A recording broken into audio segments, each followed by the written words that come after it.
I get my inspiration about diet, health, disease, and lifestyle from people who live in villages, people who live simple lives, from tribesmen, from farmers. A couple of months ago, it would probably be almost a year now, I was driving down my village in Goa and I happened to see this one guy working in the field. He had his shirt off him. He was ripped. He had a six-pack to die for. He had muscle tone all over his body. He was well-toned. And I stopped by to communicate with him. We got talking about his diet. We got talking about his lifestyle. A simple farmer who wakes up before the sun rises, has rice for breakfast with a couple of vegetables, has rice for lunch with a couple of vegetables and lentils, doesn't have an evening snack, and just before sunset as he ends his day, he has more rice and vegetables and lentils. And maybe on an occasion he has a little bit of jaggery to, satisfy that sweet tooth. I got speaking to more and more villagers over time and more farmers. And I spoke to a good friend of mine, Aaron, who travels the world working on his research projects that gives him the ability to live with tribesmen in Africa, India, Thailand, and across the world. And he reported back on the high carb diets of these simple people who go out to work in their fields every single day, and they have carbohydrates, proteins, and fats in their diet every single day. Look at the men, they're ripped and they're toned. Look at the women, they're toned without an ounce of fat on their bodies. Okay? Now, a lot of villagers and farmers, some of them may be sick due to different circumstances, but most of them have slim bodies that the urban city strives to build every single day, going through frustration, depression, paying high amounts of money to doctors, nutritionists, and everyone to get that perfect body. Something's wrong. We are living in a world where every second day someone has something new to say about don't eat rice, don't eat whole grains, stop eating lentils, lentils are carbs, and all of these things inducing fear in everyone. And as the human mind is weak and gullible to all of this nonsense coming on social media every day, people start asking questions. Should I give up rice? Will I lose weight? Should I give up lentils and dals? Will I lose weight? Should I go off carbs at night? Should I increase my protein?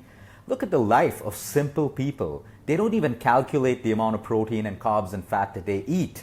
They eat well to suit the work that they're doing. So if we bring that analogy back to our urban city life, if you are working hard and training hard, you should be eating more. You don't see any of the farmers and villagers walking around with protein shakes and smoothies and green juices and snacking on superfoods and all this nonsense that the media has driven the urban educated culture to start doing. I don't know a single person who ate a diet rich in superfoods more healthy than someone who didn't. I don't know a single person who's eating all these extreme diets and giving up rice and going on oil-free diets more healthier than someone who's not. In fact, they have more problems. The women and men who give up oil start losing their hair. They start losing that glow in their skin. They start getting weak and irritable and frustrated. The people who go off carbohydrates tend to get weaker and weaker. It's a mess, and we need to start waking up to this mess, looking and rising beyond all this statistical deception and this media deception. What is wrong with rice? What is wrong with lentils and dals and the staple foods that you grew up on? Yep, there'll be a lot of science and research that uses that whole science and research that, grains came into our civilization only decades ago, and before that people ate only fruits and nuts and seeds and all of that stuff. Forget about that. What were people eating 20 years ago? Forget about decades and hundreds of years ago. Let's talk about 20 years ago when disease was less, when obesity was less, when it was rare to see people suffering from lifestyle diseases and weight problems. That's where we should go, and that's where you'll find your answer. So giving up rice and giving up all of this stuff is nonsense. The problem with our community and our society today is we become lazy, we're indisciplined, and we become soft. We don't want to work hard. We don't want to train hard. We don't want to give up everything that our ego attracts us to. We want to have comfortable lives, and the more comfort we have, there's nothing wrong with comfort unless it's making you lazy. There's nothing wrong with comfort unless it's letting your ego grow more and more and coming in between your choices for a healthy lifestyle. Look at people today. No one can eat just a normal dal, rice, vegetable, and a normal basic traditional Indian meal that you probably grew up on. Everyone's craving variety. Someone wants Greek and Italian and Thai and Chinese and all of that stuff. That's okay in moderation, but when it starts controlling your life and you decide to hire cooks in your own home to create international cuisine in your own home, that's when you got a big problem. And then the usual excuse is, oh, my child likes it, because you've allowed him to like it.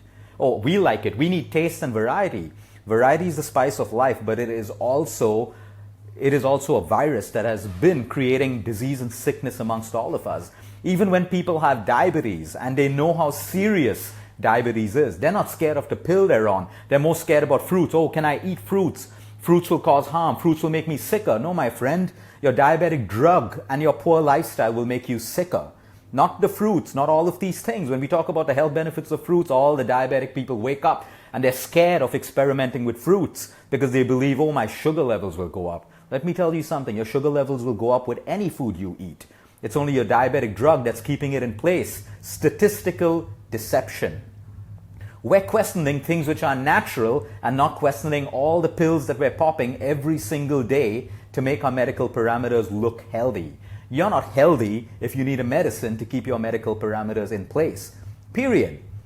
So we got to wake up. This has to end somewhere because it's a business for everyone. The moment any entrepreneur sees a gap in what humans want, they create something to fill that gap.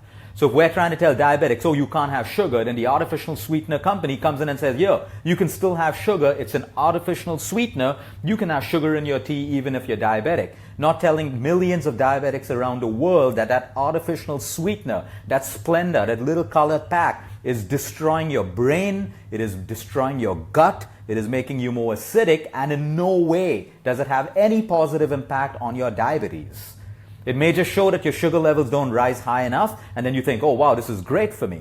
Statistical deception, media deception, and it's making people sicker and sicker. We need to go back to our roots. I mean, it's unbelievable how children have access to so much of variety. If you need food and variety of food to keep your child happy, something is definitely terribly wrong with the way you're bringing up your family and your children. Something is definitely wrong in our culture and in this generation. We don't use food to make people happy. We use food for energy. A little bit of food and different cuisines are great to keep us going, but it doesn't become our way of happiness. What makes a child happy is the attention you give him, the love you give him or her, the time that you spend. Gone are the days where you can socialize and keep your kids happy over board games and talking to them and, time with your cousins or times in the park. Today, all socializing and family events happen over food. Ridiculous. And that's why we're a sicker nation. We think food is a right and having variety to food is a right. Having the right food put into your body is the best thing that you can do for your child and for yourself. And like I said, it's a business. Look at every possible restaurant sprouting up across the country. Every kind of cuisine. Why? Because we're asking for it. Because people see a business opportunity in it. If businessmen didn't see a business opportunity in providing all these varieties of food, they wouldn't do it.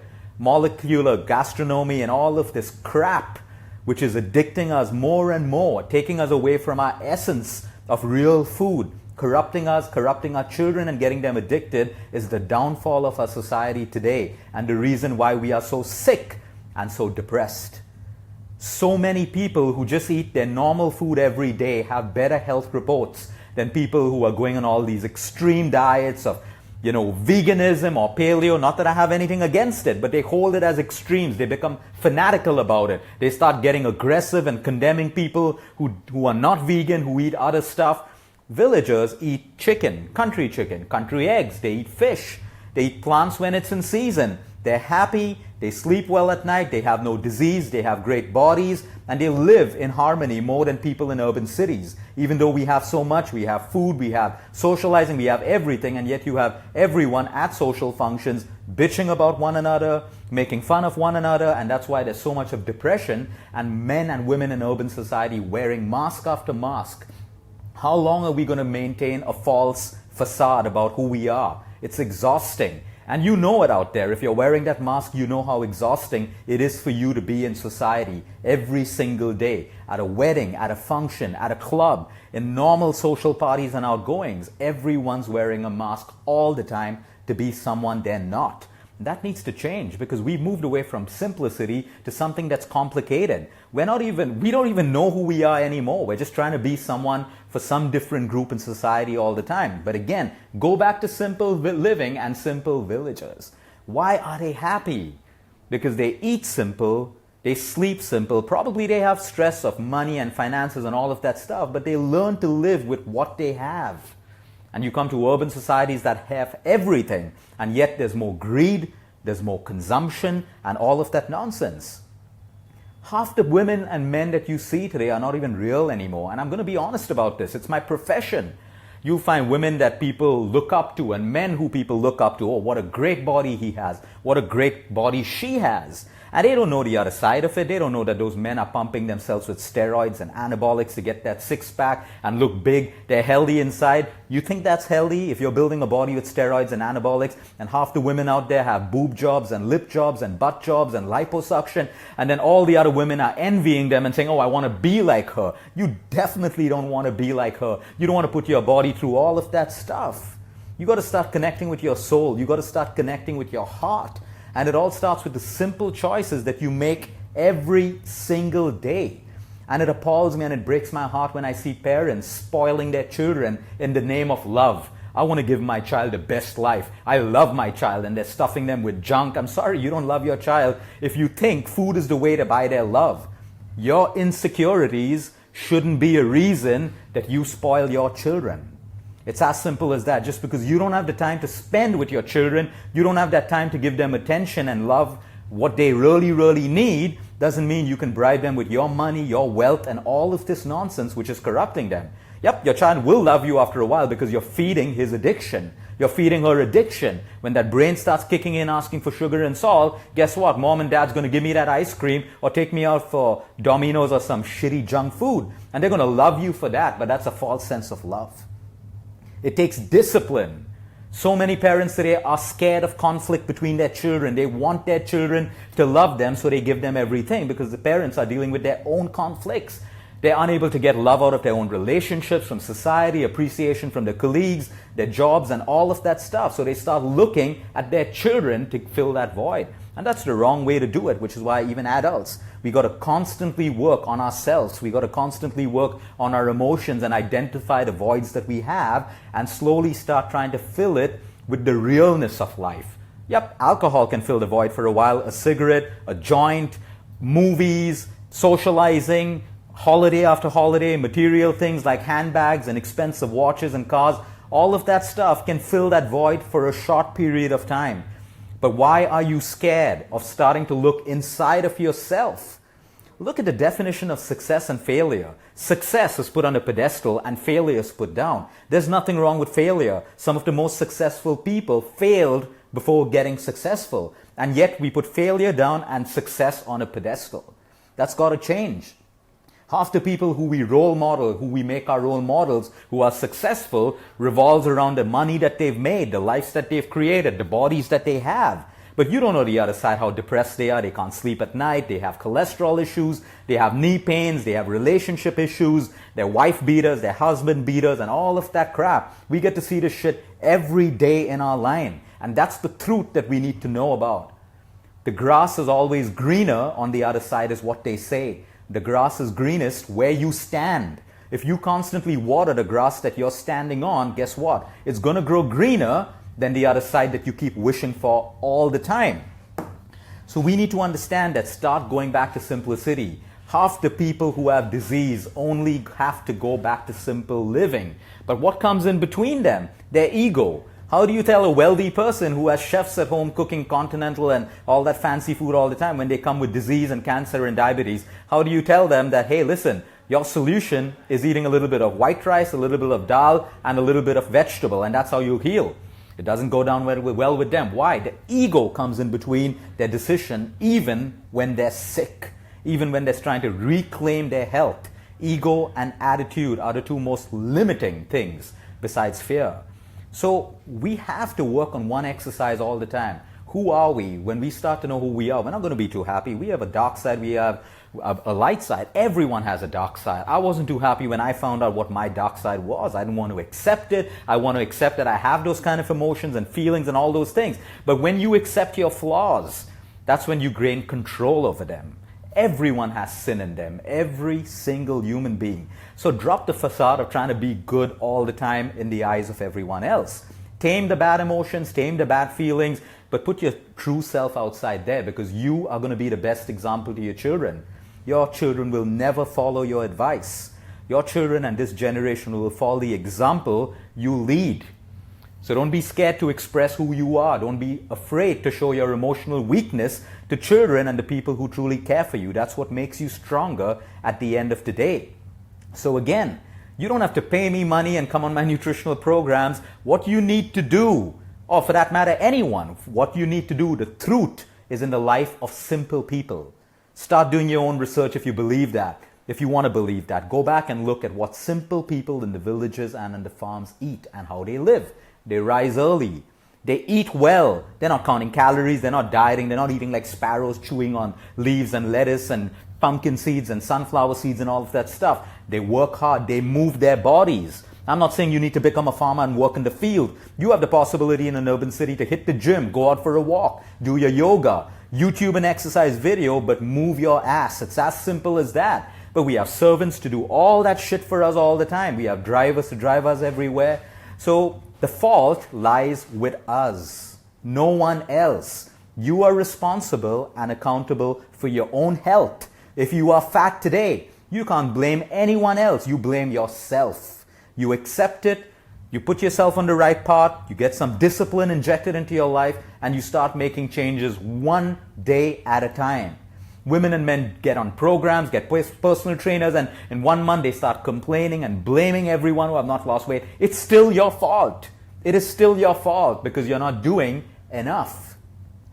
You think you've put on weight and you've gained fat over 5 years, and you think your fat and your weight or your disease is going to get better in 1 month. You think your money can buy that? It's not about your money. It's about your effort, your discipline, and your mindset towards the goals that you have and how badly you want to achieve those goals. I'll tell you one thing for sure. You know, my work takes me to work across the world, be it Switzerland, be it France, be it all the weight loss clinics across the world, the detox centers, the spas. I'll tell you one thing. There is no shortcut to weight loss, and there is no shortcut to health. It requires you to put a little bit of effort. I don't care if you're the CEO of a company. I don't care how busy you are. I don't care what your profession is. Everyone has the ability to find 30 minutes to move. 20 minutes for a good breakfast, a good lunch, and a good dinner. And 6 to 7 hours to sleep well at night. Everyone has that ability and choice. But we're lost in our ego. Oh, I'm the CEO of a company. I need to catch a flight. I need to do this. I need to do that. And they get lost in that false sense of busyness.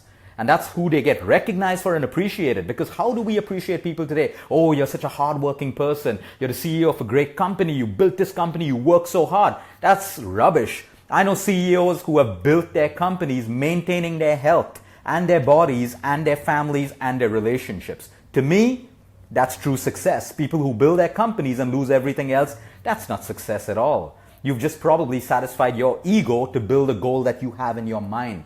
It's got to be balanced. Because if you don't care about your own health, you will not care about the health of your employees. And I see this in every single company. While the companies get richer and richer, the employees get poorer and poorer in terms of their health. And that's something that has to change in our community. And it all starts with the decisions that we make every single day. So go back to simplicity. Stop getting fooled by all this shit of not eating rice and not eating this. We've eaten rice all our lives. Our parents ate rice all their life. They didn't get diabetes because they ate rice. People get sick because they overeat and they don't move enough. People get sick because their minds are corrupt. Their emotions are heavy. They don't know how to release. With human greed, we're taking on more and more and more. We don't know where to stop. So don't blame anyone for your stress either. Blame yourself for your stress. Blame yourself for the decisions that you make that invite more and more stress in your life. Everyone has stress. Everyone sees the loss of loved ones all the time, be it in villages, farms, and urban life. People learn how to deal with these things and move on. Any other stress that you've invited in your life is your responsibility, and you can't blame that on anyone else. We're living in this community of blame all the time. When you blame, you transfer away that power to heal yourself, to take responsibility and start deciding to do everything every single day that's going to heal you. Have a great Sunday, everyone. It comes down to simplicity. That is what you will find. The best medicines on this planet are not found in the doctor's offices. They're not found in the supplements and nutritionists' offices. They're not found in pharmacies. They're found in your brain. Your brain has enough of chemical transmitters that have the ability to heal, dissolve stress, repair your bodies, repair your cells. And that's the hope that every cancer patient and every patient with disease needs to know that they have. There is hope. No one knows the intelligence and the brilliance of the human brain and the body and how the heart really works more than your own body. Everyone is just trying to tinker around with your body, try different drugs, try different foods and all of that stuff. If you have faith in your body, that gives you hope, and hope is the most powerful drug. Even if a patient is 4th stage cancer, it doesn't mean the patient is going to die. They need to believe in the miracle that there is a possibility that they will live, because the intelligence of their human body can kick in the next second, in the next 1 hour, in the next day. So you never give up, no matter what a person in a white coat has told you, a nutritionist, a healer, or whatever. You have faith in the intelligence of your body. And when you understand how the human body works, you get hope. Hope is the most powerful drug, even for someone who is lying on their so-called deathbed. I've seen people who have been put on their deathbed who live for 5 to 10 years later. Something changed in their body, something changed in their mind, and they lived. There is no human being who has the right or the qualification on this planet to declare your time over on this planet, or declare that, oh, it's 4th stage, you have 10 days to live, or 20 days to live, or 30 days to live. And yes, there are days where we're practical, where someone's in a coma or you see organ failure and you can predict, yep, the guy has a few hours left to live. Over and above all those few cases, everyone has hope in their hand. Have a great evening, everyone. Until next time, eat smart, move more, sleep right, and breathe deep.